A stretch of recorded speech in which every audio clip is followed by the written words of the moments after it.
ভিন্ন রকম এক ঈদ কাটালেন সঙ্গীতশিল্পী মাইনুল আহসান নোবেল। বর্তমানে অপহরণ ও ধর্ষণের মামলায় কারাগারে থাকা এই আলোচিত সমালোচিত গায়ক এবার ঈদের দিন গাইলেন ফেলো বন্দীদের সামনে। বিস্তারিত থাকছে ডেস্ক রিপোর্টে।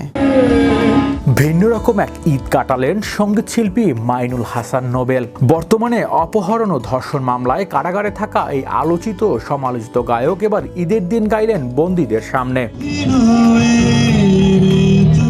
শনিবার বিকেল 3:30টায় ঢাকা কেন্দ্রীয় কারাগারে আয়োজিত হয় ঈদ উপলক্ষে একটি বিশেষ সাংস্কৃতিক অনুষ্ঠান। আয়োজনে বন্দীদের সঙ্গে গান শোনালেন নোবেল।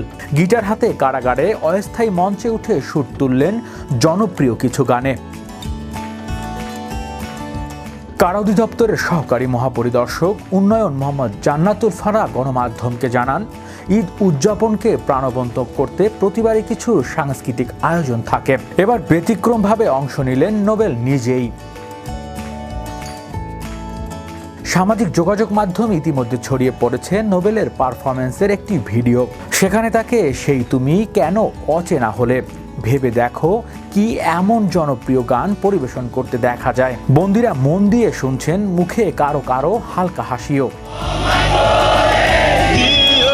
গান গাওয়া এই নোবেলই মাত্র কিছুদিন আগেই আসেন একটি অপহরণ ও ধর্ষণ মামলায়। 19 মে রাতে রাজধানীর ডেমরা স্টাফ কোয়ার্টার এলাকা থেকে তাকে গ্রেপ্তার করে পুলিশ। অভিযোগের প্রাথমিক তদন্ত শেষে আদালতের নির্দেশে তাকে পাঠানো হয় ঢাকা কেন্দ্রীয় কারাগারে। তবে এটি তার প্রথমবার নয়। এর আগেও নানা ব্যতিক্রম ও আইনি জটিলতার কারণে কারাগারে যেতে হয়েছে এই শিল্পীকে। গান দিয়ে যিনি একসময় তরুণদের হৃদয়ে জায়গা করে নিয়েছিলেন, সেই নোবেল আজ বন্দি জীবনে থেকেও যেন ফিরে পেতে চাইলেন তার পুরনো অতীতটিকে। এবারের ঈদের ভিন্ন ধর্মী আয়োজনে সামাজিক যোগাযোগ মাধ্যমে মিশ্র প্রতিক্রিয়া তৈরি করেছে।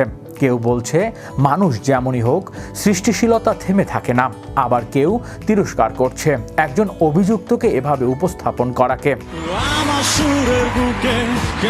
তবে এ প্রশ্ন থেকে যাচ্ছে, কণ্ঠস্বর থাকলে কি সত্যি কিছু ভুল এক মুহূর্ত ভুলে যাওয়া যায়? নোবেলের গান, ঈদের আবহ সব মিলিয়ে কারাগারের দেয়ালের মধ্যেই যেন খানিকটা অন্যরকম আলো। তবে তার বিরুদ্ধে মামলার পরবর্তী শুনানি এবং তদন্তের অগ্রগতির দিকেই এখন নজর সকলের।